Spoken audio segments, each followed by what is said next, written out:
মৌলিক স্বরধ্বনি। মৌলিক স্বরধ্বনি, যে সকল স্বরধ্বনিকে ভাঙা বা বিশ্লেষণ করা যায় না তাকে আমরা মৌলিক স্বরধ্বনি বলবো। মৌলিক স্বরধ্বনি হচ্ছে 7টি, যথা অ, আ, হ্রস্ব ই, হ্রস্ব উ, এ, এ,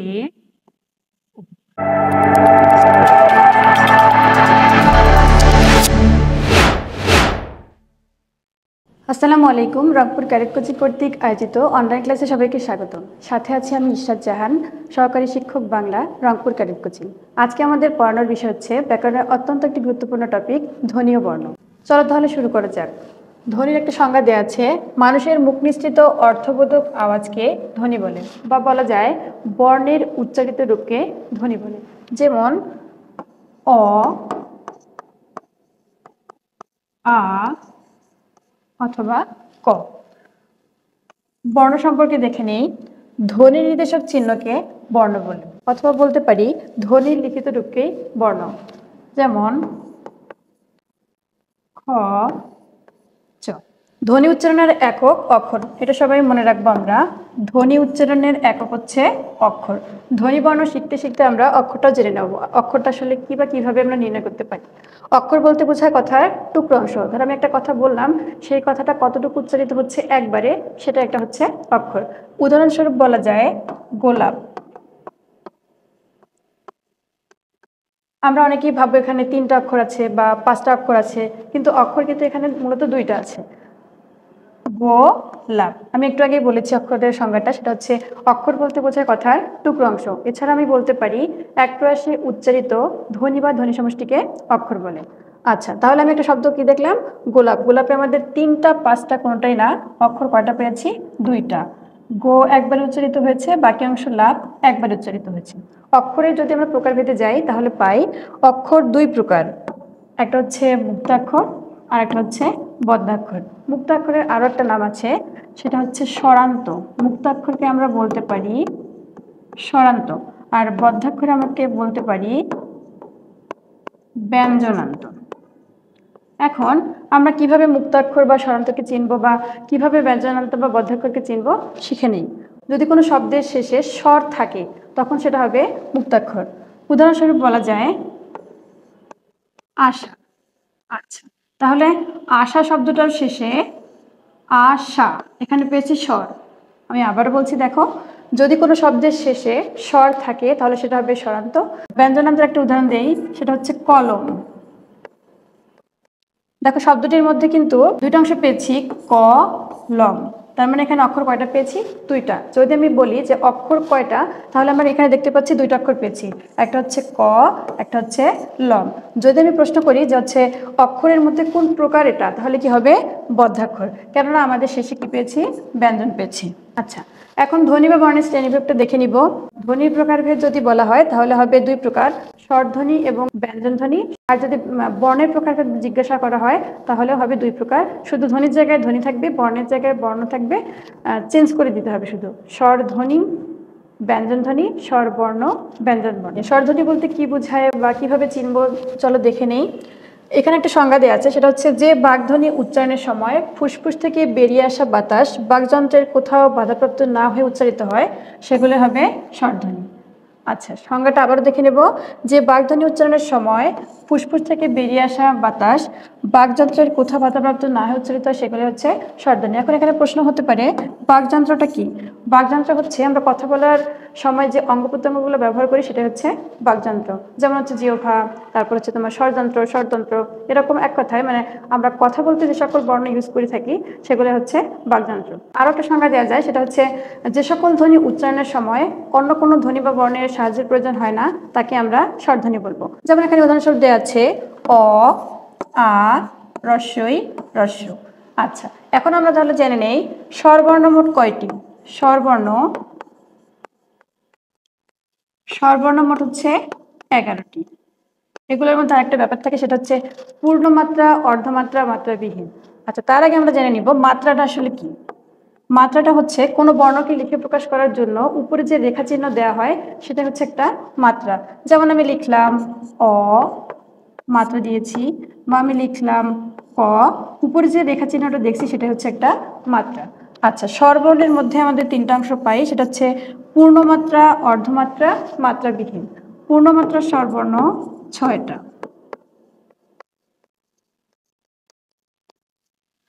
অর্ধমাত্রার স্বরবর্ণ 1টি,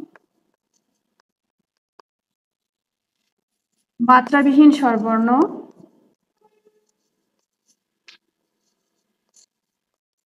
4টি। পূর্ণমাত্রা বলতে বোঝায় যদি কোনো বর্ণের উপর পুরোপুরি মাত্রা থাকে তাহলে হবে পূর্ণমাত্রা, অর্ধেক মাত্রা থাকলে অর্ধমাত্রা, আর যদি মাত্রা না থাকে তাহলে হবে মাত্রাবিহীন। পূর্ণমাত্রা স্বরবর্ণ 6টা পেয়েছি, যেমন অ, আ, রস্যই, দীর্ঘই, হ্রস্ব, দীর্ঘ। প্রত্যেকটা বর্ণের উপর পুরোপুরি অবস্থায় মাত্রা পেয়েছি, তাহলে পুরো বর্ণের উপর পুরোপুরি মাত্রা বা পূর্ণমাত্রা থাকলে সেটা হবে পূর্ণমাত্রা। অর্ধমাত্রা 1টি, যেটা মাত্রা অর্ধ অবস্থায় থাকবে সেটা হচ্ছে ডি। তারপর মাত্রাবিহীন 4টি, এ, ওই, ও, ও। সর্বর্ণ 11টা পেয়েছি, তার মধ্যে পূর্ণমাত্রা 6টি, অর্ধমাত্রা 1টি, মাত্রাবিহীন স্বরবর্ণ 4টি।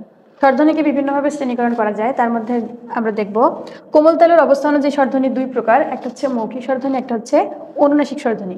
মৌখিক স্বরধ্বনির আরেকটা নাম আছে, সেটা হচ্ছে মৌলিক স্বরধ্বনি। মৌলিক স্বরধ্বনি। যে সকল স্বরধ্বনিকে ভাঙা বা বিশ্লেষণ করা যায় না তাকে আমরা মৌলিক স্বরধ্বনি বলবো। মৌলিক স্বরধ্বনি হচ্ছে 7টি, যথা অ, আ, হ্রস্বই, হ্রস্বৌ, এ, এ, এই হচ্ছে আমাদের 7টা মৌলিক স্বরধ্বনি। আচ্ছা, এখন দেখি অনুনাসিক। অনুনাসিক স্বরধ্বনি কাকে বলে? যে সকল স্বরধ্বনি উচ্চারণের সময় একই সাথে নাক এবং মুখ দিয়ে বাতাস বের হয় তাকে আমরা অনুনাসিক বলবো। অনুনাসিক আরও নাম আছে, যেটা হচ্ছে নাসিক্য অথবা সানুনাসিক। অনুনাসিক স্বরধ্বনিও 7টি পাওয়া যায়। অনুনাসিক স্বরধ্বনিটা কাকে বলবো? সেটা হচ্ছে যে সকল স্বরধ্বনি উচ্চারণের সময় একই সাথে নাক এবং মুখ দিয়ে বাতাস বের হয় তাকে আমরা অনুনাসিক স্বরধ্বনি বলবো। অনুনাসিক স্বরধ্বনিকে আলাদা করে মুখস্থ করার দরকার নাই, মৌলিক স্বরধ্বনি যেগুলো আছে তার উপর যদি আমরা চন্দ্রবিন্দু ইউজ করি তাহলে সেটাই হবে অনুনাসিক। যেমন উদাহরণস্বরূপ বলতে পারি অ, আ, বাকিগুলো। অর্থাৎ উচ্চারণটা স্বাভাবিক উচ্চারণ হবে না, একই সাথে নাক এবং মুখ দিয়ে বাতাস বেরোবে। উচ্চারণটা অ, আ, ই। এখন দেখো, বাংলা মৌখিক ও অনুনাসিক স্বরধ্বনি মিলে স্বরধ্বনি 14টি। যদি বলা হয় স্বরধ্বনি কতটি, তখন হবে 14টি। মৌখিক 7টি, অনুনাসিক 7টি। এবার আসি আমরা গঠন অনুযায়ী স্বরধ্বনি 2 প্রকার, একটা হচ্ছে মৌলিক স্বরধ্বনি, একটা হচ্ছে যৌগিক স্বরধ্বনি। একটু আগে আমরা মৌলিক স্বরধ্বনি সম্পর্কে জেনে এসেছি।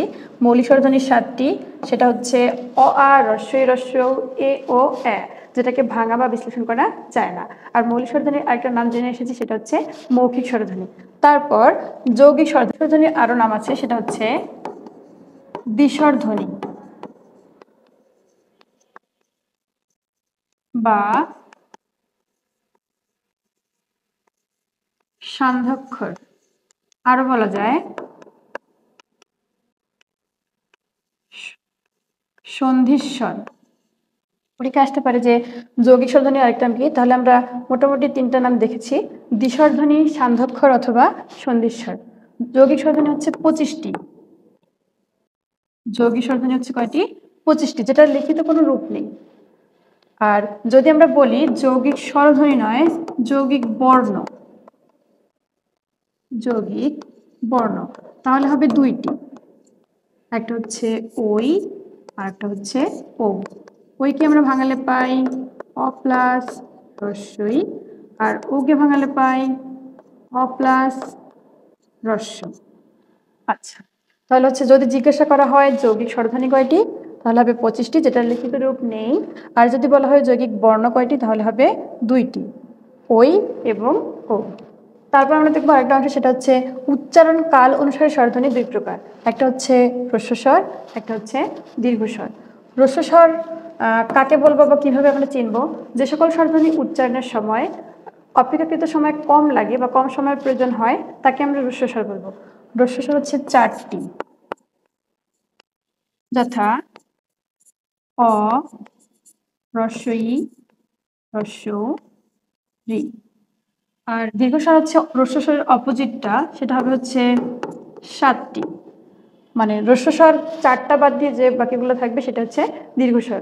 দীর্ঘস্বর আমরা বলবো যে সকল স্বরধ্বনি উচ্চারণের সময় অপেক্ষাকৃত সময় বেশি প্রয়োজন হয় তাকে আমরা বলবো দীর্ঘস্বর। দীর্ঘস্বর হচ্ছে 7টি, এই 4টি বাদ দিয়ে যা থাকবে তাই হচ্ছে দীর্ঘস্বর, অর্থাৎ আ, দীর্ঘ ই, দীর্ঘ উ, এ ওই, ও ও। আজকে ক্লাস এই পর্যন্তই, পরবর্তী পর্বে আবারও দেখা হবে। সে পর্যন্ত ভালো থাকো সবাই। আসসালামু আলাইকুম।